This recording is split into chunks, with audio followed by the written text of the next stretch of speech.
Hey everybody, this is Chris. This is my first photography-oriented video.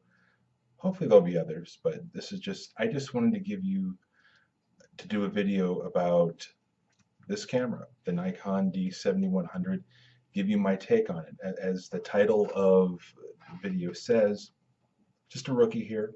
Uh, this is my first DSLR, and I just wanted to give you my take on it, just the beginner's take on it, and maybe give you some advice whether this camera would be right for you. I can tell you I've had it for a month already, a little over a month, and what I've learned is amazing in just that amount of time. Still learning how to get the most out of it, still learning how to use it. When I first got it, I shot JPEG because that's what I was used to, but now I'm shooting totally raw. It was the idea of shooting raw was foreign to me. I had never done it before. I've always been JPEG. But now that I know I can edit the pictures and make them look as good as they possibly can with this camera, that's all I shoot is raw now. And you will too eventually, believe me. JPEG, you're really letting the camera do the work for you. You're letting the camera finalize what the picture mostly ultimately looks like. With RAW, it takes all of the camera's settings that you use to take the picture and saves them and allows you to edit them later. It's not uh, an escape card. It's not going to make you a professional photographer. Nothing will other than just experience, use, and trial and error. But it will help. You know, if you get the exposure wrong, you can change that. If you get the coloring wrong, you can change it. If you want to, if you want to adjust the brightness, things like that, you can change. Like I said, it won't make you a professional. But anyway, about this camera, it is an amazing little camera. Easily the best camera I've ever had. Before this camera, I was shooting nothing with an LCD. Mirrorless, not point and shoots, but you know, effectively when you're going like this, it's basically a point and shoot. I've never used a viewfinder before, and when I got this, uh, the concept of using a viewfinder was totally foreign to me. But now that I'm used to it, I can't imagine not using a viewfinder. It is just an amazing new look and new command of the camera that I never had before in any other camera, and it takes the photography experience to a whole new level. You wouldn't think of it like it would, but when you're going like this, especially on a sunny day, I mean, you just can't get a good photography on a sunny day can be difficult anyway, and from a rookie. And like I said, it can be difficult, but when you're like this, it's impossible. You might as well just spray and pray, or it's a point and shoot. But with a camera like this, I mean, it puts you in the driver's seat of the camera. But anyway, uh, this is a mid-range DSLR. It's not for beginners and it's not for pros. It's in that mid-range. Uh, I've heard some people say that it's a perfect camera for a first camera. Maybe, maybe not. It all depends on what you want to do with it. This camera has so many custom settings. I mean, you can set this to do exactly what you want it to do if you know how. And like I said, I'm still learning, but it's amazing how if I don't like this particular setting, you can change it. For example, the default setting has a 1/3 crop, which I've been using up until today. Upon reading a book, You have new mail. thank you. Upon reading a book on the D7100, I find that you can use the full DX image, which is much larger. And basically, what that does is it goes from I think it's 24 by 18 or 18 by 24. It basically uses the entire viewfinder. On the crop, you have to fit it into these brackets to get the whole image.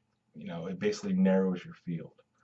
On the full, everything you see in the viewfinder is on the picture. This is 100% viewfinder coverage. And it's much better.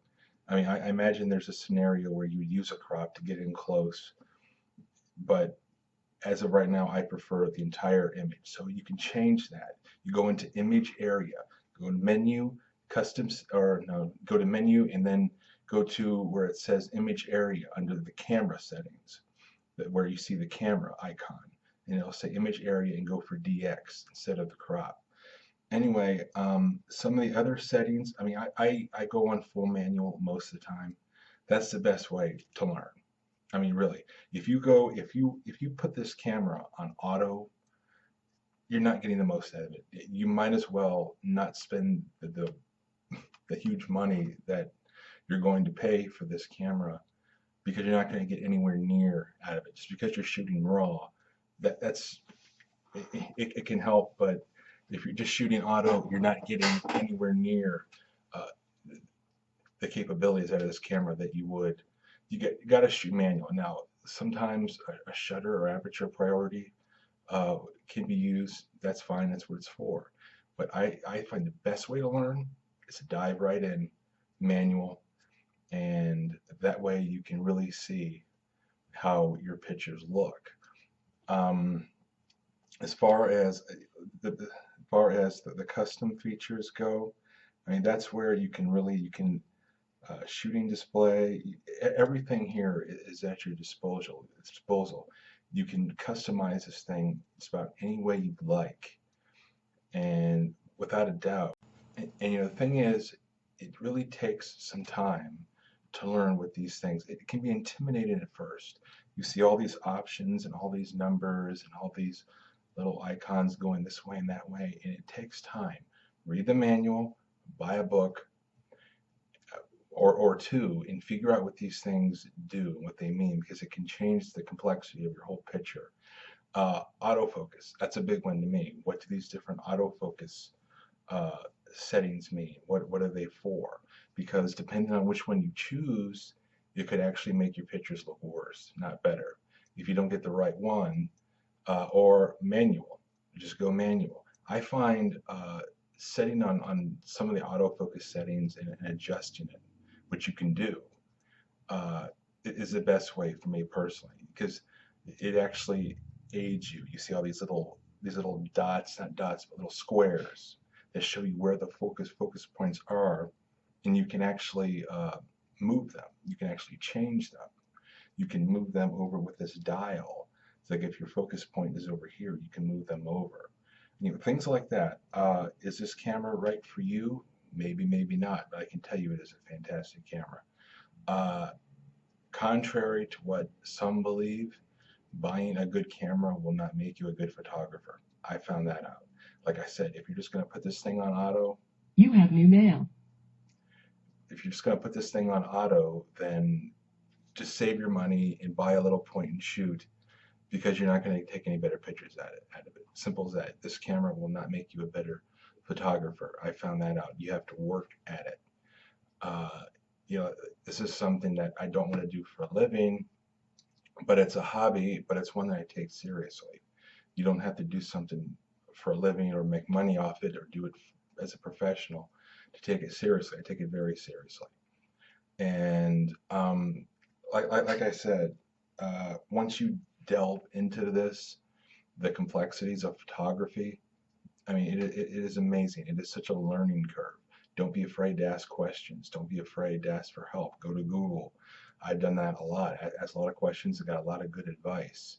Um, uh, you can if you don't like certain features or you want to turn them off for a certain situation, you can do that.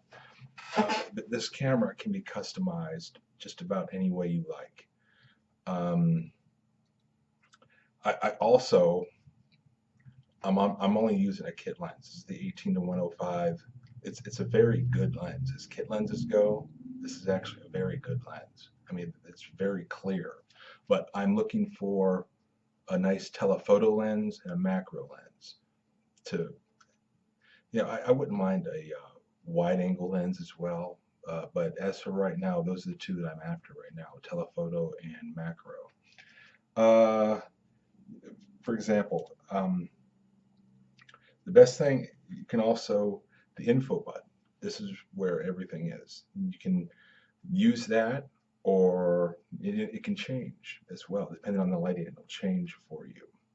This is where all your settings are, and you can change them or you can go into menu. The one I go to most is autofocus. You can change that in the viewfinder, which it is incredible. It is really just overall an incredible camera. I have a lot to learn. Only at this a month. That's really not that long, but it's long enough to know that it is easily the best camera I've ever had.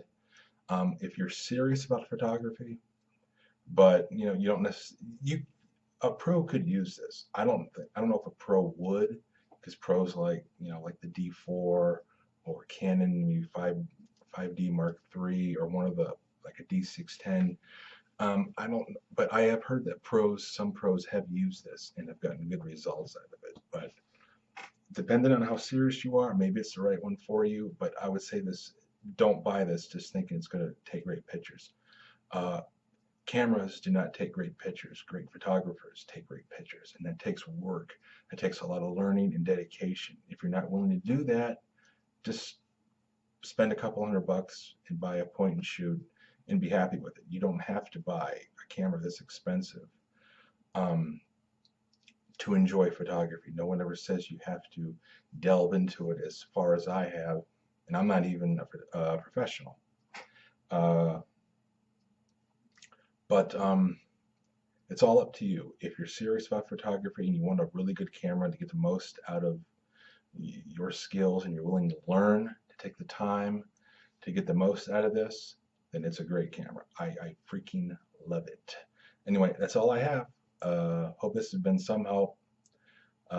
This is Chris. Goodbye.